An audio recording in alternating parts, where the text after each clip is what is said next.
नमस्कार दोस्तों, welcome to GST टाबा यूट्यूब चैनल। दोस्तों, जैसा कि आपने थंबनेल में पढ़ लिया है कि अक्टूबर 2022 की जीएसटी 3B होने वाली है, बहुत ही बड़ी महत्वपूर्ण। जी हाँ दोस्तों, ऐसा मैं क्यों कह रहा हूँ, क्योंकि दोस्तों जैसा कि आप सभी को पता है करंट फाइनेंशियल ईयर चल रही है हम लोगों की 22-23 और लास्ट फाइनेंशियल ईयर मान लीजिए, कहने का मतलब 21-22 में कोई भी अगर आपने गलती करी है, मान लीजिए 2B में या 2B की आईटीसी लेना भूल गए थे, या जीएसटी या 3B में आपने आईटीसी कम या ज़्यादा ले ली थी, या कोई बिक्री आपने ज़्यादा दिखा दी थी या कम दिखा दी थी, तो उसको सुधारने की आखिरी तारीख आपके पास 30 नवंबर है। यानी कि अक्टूबर जीएसटीआर 3B की जो ड्यू डेट है उसी को कंसीडर करना पड़ेगा आपको। ठीक है, तो किस तरीके से आप अपनी गलती पकड़ सकते हैं। सबसे पहले आपको अपना रिकनसाइल स्टेटमेंट बनाना पड़ेगा, रीको बनाना पड़ेगा। रीको किस तरीके से बनेगा दोस्तों, आप जीएसटीआर 3B प्लस जो भी आपके बुक्स है उसको रिकनसाइल करिए। ठीक है,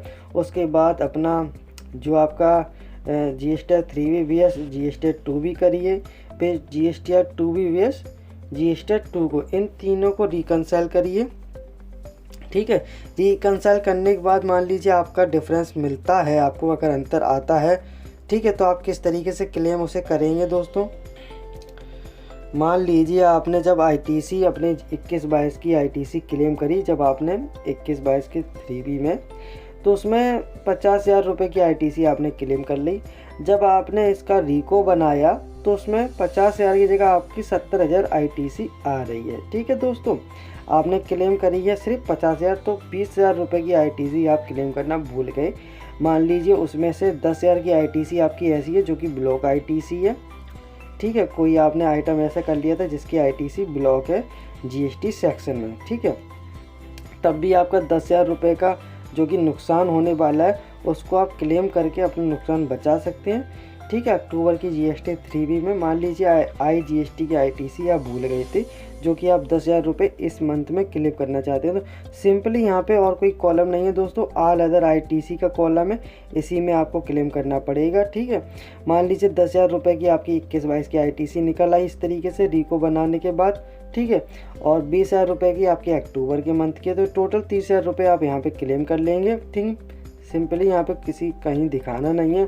इसके बाद आपको क्या करना है दोस्तों, जब आप इसका एनुअल रिटर्न भरेंगे 21-22 का, तब आपको इसे बताना पड़ेगा कि हमारी ये 21-22 की आईटीसी है जो कि हमने फाइनेंशियल ईयर 22-23 में क्लेम कर ली है। ठीक है, इस तरह की आईटीसी आपको बतानी पड़ेगी दोस्तों।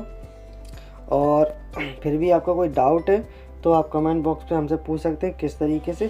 अब मैं ले चलता हूँ आपको 9 में, तो 9 में हम लोगों को कहाँ दिखाना है वो मैं आपको बताता हूँ, कौन से कॉलम में दिखाना है। ठीक है, या आपकी आईटीसी का दिखाना है या आपको बिक्री का दिखाना है, वो सब मैं आपको बताता हूँ।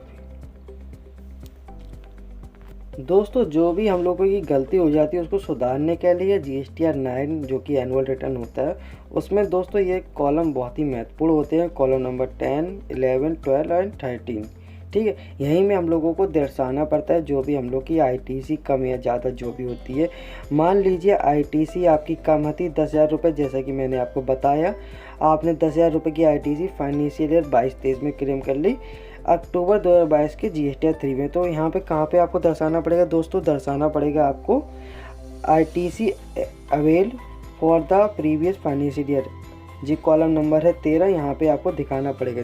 ठीक है दोस्तों, यहाँ सिंपली हेल्प डेस्क का दिया गया है। हेल्प डेस्क पे जब हम जाएंगे तो इसमें 13 नंबर जो कॉलम इसमें लिखा है, डिटेल ऑफ आईटीसी गुड्स और service received in the financial year but ITC for the same was avail in the return filed for the next financial year till the specified period shall be declared year. ठीक है, इस तरीके की आपको जो भी है, मान लीजिए आपने 21-22 की आईटीसी थी, अवेल आपने 22-23 में करी है, तो यहाँ आपको दर्शाना पड़ेगा अपने 9 में। ठीक है, मान लीजिए और आपने कोई बिक्री या कम ज़्यादा आपने करी है तो टेबल नंबर 7 में आप दिखा सकते हैं। मान लीजिए कोई आपकी बिक्री मतलब आपकी कम गई थी, वो बिक्री आपने बढ़ाई है, तो यहाँ पे आप दिखा सकते हैं बिक्री आपने कम करी तो 11 नंबर पर दिखा सकते हैं।